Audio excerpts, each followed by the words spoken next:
Hi, hello mga ka-farmers. Good day po sa inyong lahat. It's been a long time. 3 years ago nung last na ginawa kong video. Ngayon, papakita ko sa inyo yung time na nawala ako. Kaya naging busy ako. Kaya ngayon, ready na ako para ipakita sa inyo yung mga oras na nawala na hindi ako nakagawa ng video. Pa guys, tignan natin. Ito yung munting kambingan ko. Itong kambingan na to, bumili ako ng 2 heads na kambing na dalawang babae doon sa Tarlac.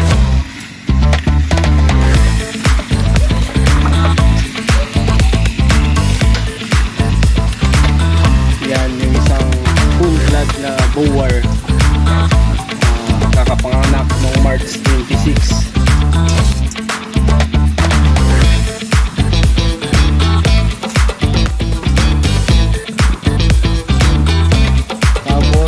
Tagal ko ng van ng mga native, may lahing bower din, tsaka anglo.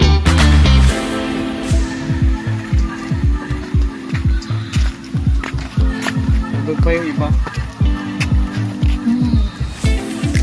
Doon.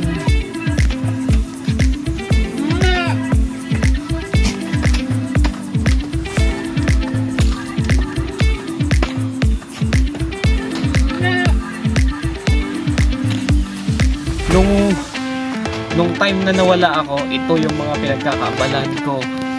Kambing, poultry. Kaya lahat ng to ipapakita ko sa inyo. Guys, ito yung susunod. Ito yung poultry na nagawa ko rin.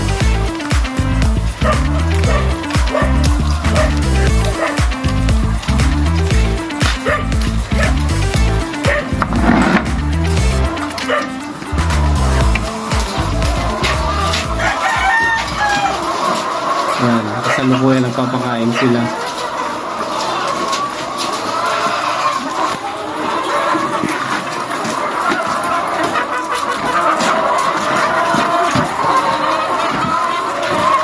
Josh, mano ginitlog na di ko na ito eh? Patay, kanina. Ilan initlog? 20 na trip. 20 na tray. May sumobra? 20 piras din. 20. Very good na. Itong kwantong luma. Dapat tsaka 4 piras din. Okay, sige.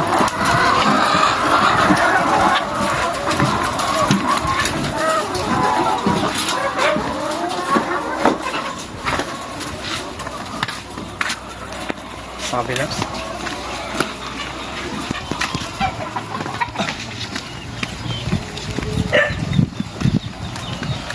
Pinapagawa ko.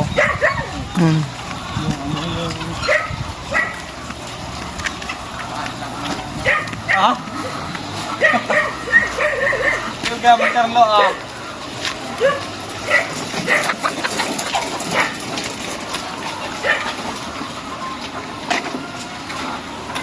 Atlas na itan naman.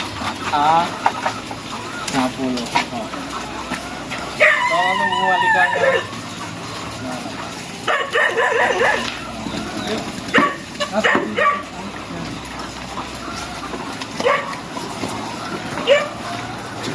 Ito nga pala yung yung second building.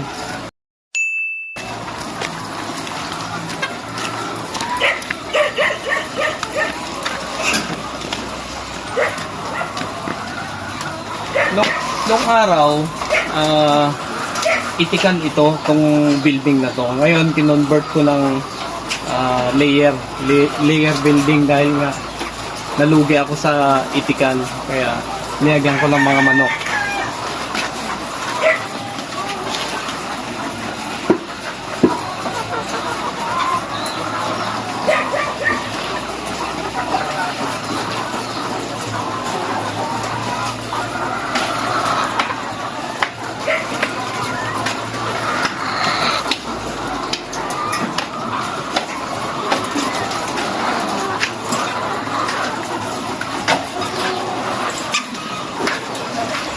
Bali nung araw, umorder lang ako ng RTL sa online. Gawa ng yung mga na-order ko hindi kagandahang mga manok, kaya nag-decide ako gumawa ng brooder house. Mamaya papakita ko sa inyo yung mga sisil na RTL.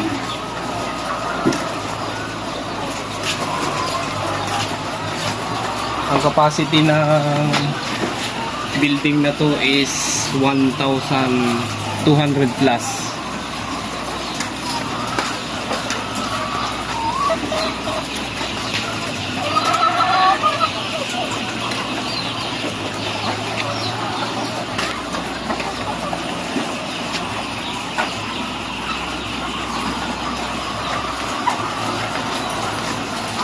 Ah, 3 years na mahigit naging busy ako. Ito yung resulta. Halika sa kwan, sa brother house namin. Ito yung brother house namin.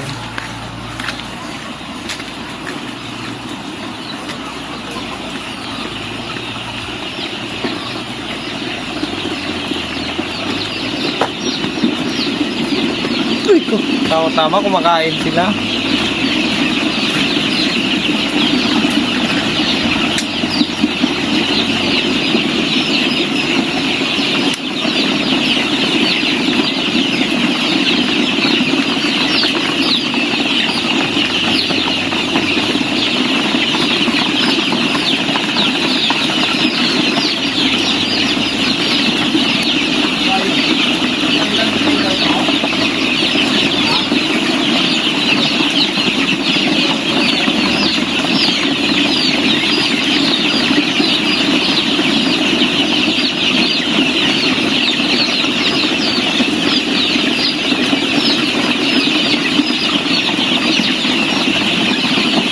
Baka gusto mo silang invite.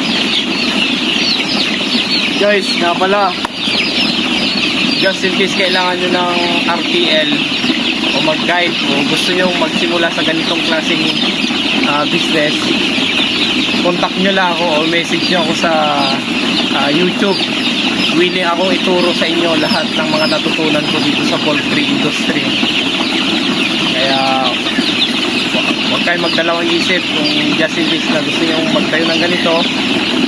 Huwag kayong mahiya, message nyo lang ako. At willing akong turuan kayo kung paano ko napalaki yung ganitong klase ng business. Yun lang. Yun lang guys. Salamat. Maraming salamat.